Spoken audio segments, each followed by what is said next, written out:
all have not chosen your colleges yet, but what are we looking at? Division 2, Division 1. Please, Kai and Alex, you have to tell us, where do we plan on going?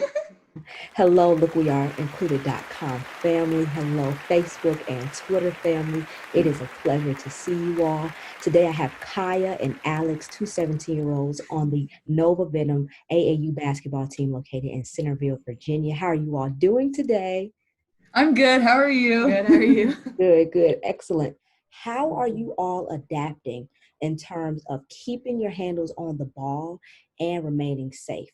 So as far as the COVID-19 situation, there has been a lot of tournaments that are still going on, and AAU teams get to decide whether they want their team to go travel or not. And my coach, as bad as we wanted to, he wanted to stay on the safe side and decide just not to travel anywhere. You know, we don't want like if I were to get something, I don't want to spread it to my family or spread it to other people's families that could possibly really impact other people in a really bad way health-wise. Right. So just to stay on the safe side, we just decided to have local practices. We would all practice on an outdoor gym, just for airflow. So we would all be outside. At first, when we first met up, we hadn't been quarantined together, so we made sure all of our practices were 6 feet apart. We all brought our own balls, and between every drill, we had hand sanitizer. So coach would give us hand sanitizer. We would sanitize the balls. We didn't really pass to each other as much. We just kind of kept our own ball. We would work on ball handling drills. We'd do some shooting drills, and we'd get our own rebound. And then once we started to see each other like twice, 3 times a week, we're used to seeing each other more. So that's when we incorporated the balls, and we were still spread out, and we still made sure to stay safe with the hand sanitizer.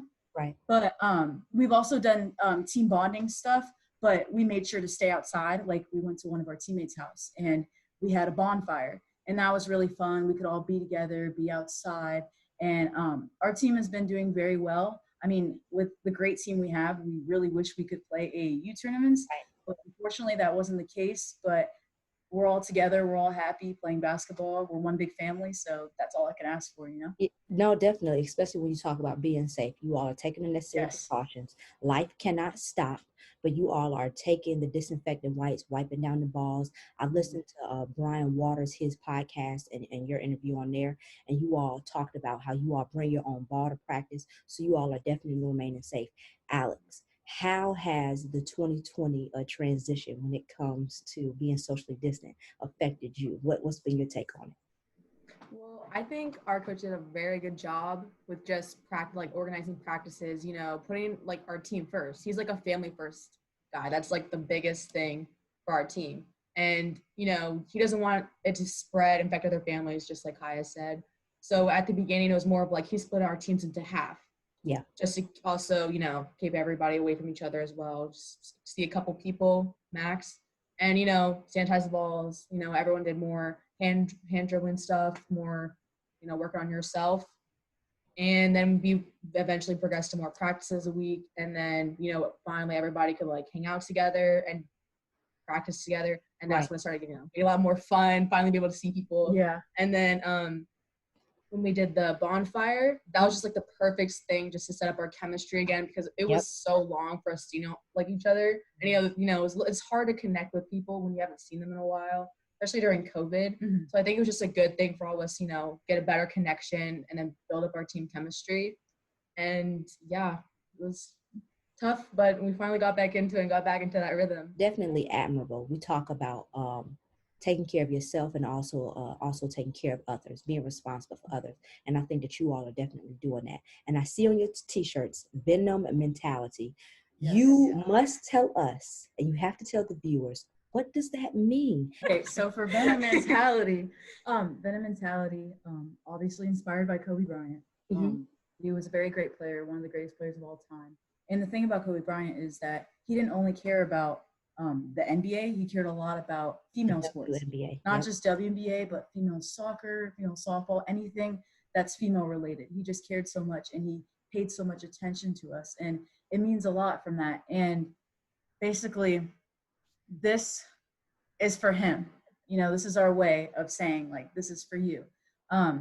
Everybody has learned a lot about Kobe. I think the big thing that everybody takes away about Kobe is his mindset. Right. It's like no other.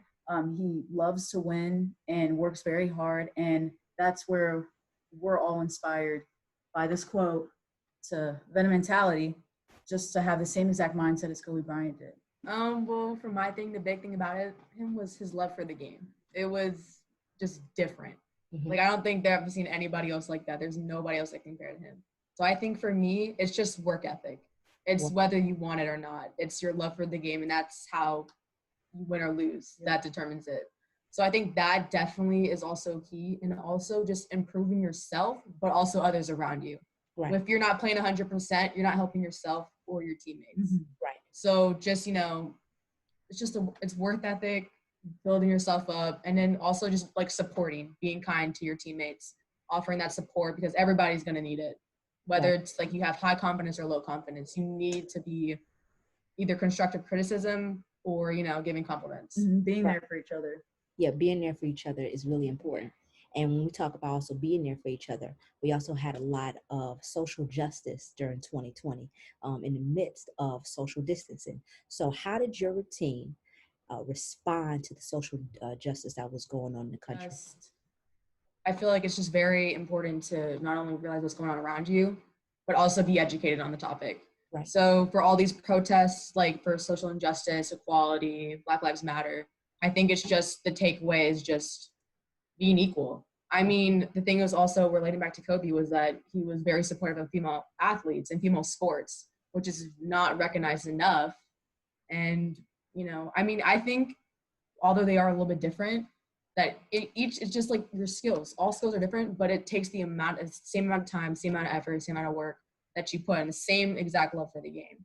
Right. So I think that just following up with protests, and they did a really good job, I think, and personally during protests, distancing, masks, everything. I mean, that's the best, honestly, possible way that you can show your support for the protests as well. Mm-hmm. Yeah. And a lot of us on the team will post stuff on social media about it. We'll repost it on our Instagram, just, showing awareness. Yes, yeah. Awareness. Yeah, awareness is key, definitely, in our social age. If you post anything, whether it's Facebook, Twitter, any of the platforms you use, what you post, that's what people recognize you as. So if you all post that and say, hey, listen, number one, we support the mask, you all being healthy, and we also support social justice, that was a really big step to take.